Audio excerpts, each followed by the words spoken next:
Are you ready? Okay, welcome. So we are starting the question and answer now, and we are starting off with the Darth Vader. Do you want to explain who you are and what you're best known for, along with Darth Vader? Absolutely. I'm C. Under Nelson. I'm an actor, visual effects artist, animator, voiceover performer, and a genuine Dark Lord of the Sith. I spent 12 years playing the character of Darth Vader for Lucasfilm and the Lucas companies. For film, television, games, commercials, print, everywhere the character was needed. It ended up being 70 times over 12 years. I only know because my wife made me keep counting. So I'm told I've spent more time in the official Vader costume than any other actor, and I am not going to argue with Lucasfilm about that. Yeah, definitely. Yeah, but I'm also a visual effects artist. Like I said, an animator. I worked at LucasArts for a number of years, helping design and create lots of Star Wars games and other games as well. And then I moved over to Industrial Light and Magic, worked on the effects of the Star Wars prequels, worked on a lot of other movies, Galaxy Quest, Jurassic Park 3, Perfect Storm, and many others. And then I'm also a voice actor. I do voices for games and animation. In fact, I even did Luke Skywalker's voice for some of the LucasArts games when Mark Hamill wasn't available. So I'm again told that I'm the first person to officially portray both Darth Vader and Luke Skywalker. I'm my own father, or my own son, or something like. I'm sorry, spoilers. Yeah, that is great. So, when you were little, did you actually want to end up in TV and film? Well, I was never little. I was born at 6'5". No, actually, I did. I was always interested. I was always interested in being an entertainer. Or just entertaining people as a child. You know, just. I was doing puppetry, I was doing magic tricks, I was doing anything that could put a smile on someone's face was something that I was interested in. And then, about the age of 10, my mother my parents had both gone back to school to learn something to help them, earn a living and everything, and or a better living than they were learning. And my mother had gone back to learn accounting. And she met some of the drama students, and then switched her major over to drama, got her degree in drama, and then ended up spending 20 years in accounting. But when she did her first play there on the college campus, they needed someone to play her 10-year-old son in the play. I happened to be her 10-year-old son. They made me audition for the part anyway. I should have been insulted. Actually, I would have been insulted if I didn't get the part, but I did that first play, and I thought, wow, this is amazing. And then I thought, wow, they'll pay you to do this? So yeah, sure, sign me up.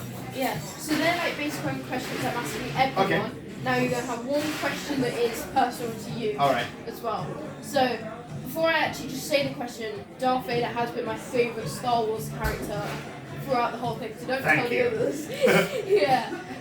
So if maybe you could go back and maybe change something, big or small, about your character, would it be anything? Or do you have anything you might not want to change, but you might want to add anything? That's a good question. Darth Vader is such a prominent and well-rounded character, and it's Darth Vader was my favorite character too. I thought the original Vader, obviously, I'm a 2.0. I'm not old enough to have been. David Prowse was the original body of Vader, and of course James Earl Jones was the voice of Vader.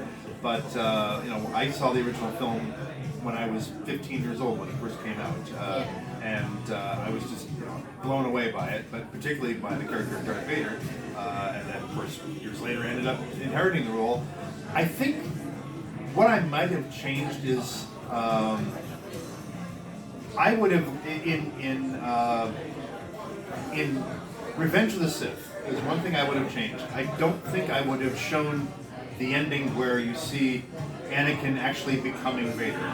I would have left that ambiguous so that if you watch the movies in numerical order rather than in order of release, when you get to that moment in Empire Strikes Back, and Vader says, "No, I am your father," it would still be a surprise for you. But if you watch them in numerical order, everybody goes, "Oh yeah, no, I know." So that's the only thing I would think I would change. I think Vader is an amazing character. Yeah. Of course, you've done like different things, not just doing Vader in Star Wars. You've done the visual effects. And I think looked on your IMDb, I've seen Spiderwick Chronicles. Yeah. That's one of my favorites. How was it to work on that? That was probably one of the most difficult projects I ever worked on. Not because we had a difficult crew, great crew, but it's just some of the most painstaking visual effects.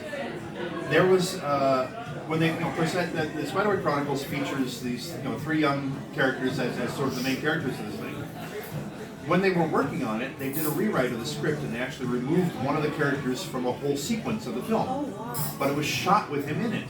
Yeah. So people like me had to go in and remove him from all those shots in that sequence. And you're not just removing him, you're removing his reflection on car doors and windows, you're removing his shadow.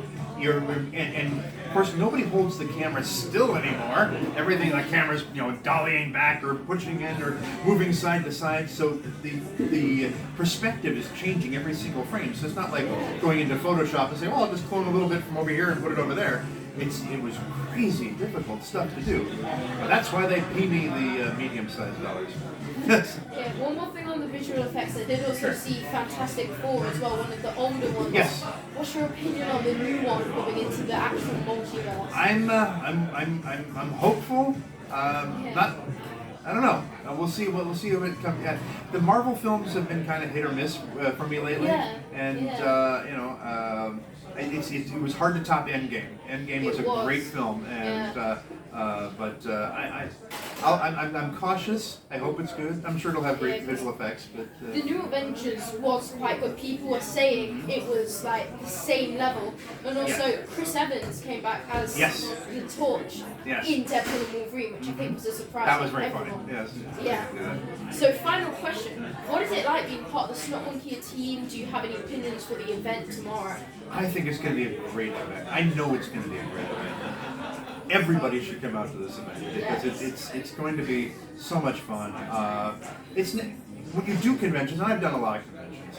A lot of times you get to a convention and it's either very corporate or they're very business-like about it. This is family. This is like when you come to a Snot Monkey event, you feel like you're part of family, like you're part of it there, and that's the best kind of convention to be at. True, definitely. Well, thank you for your time, Andrew. Thank you. Very good. The force is strong with you.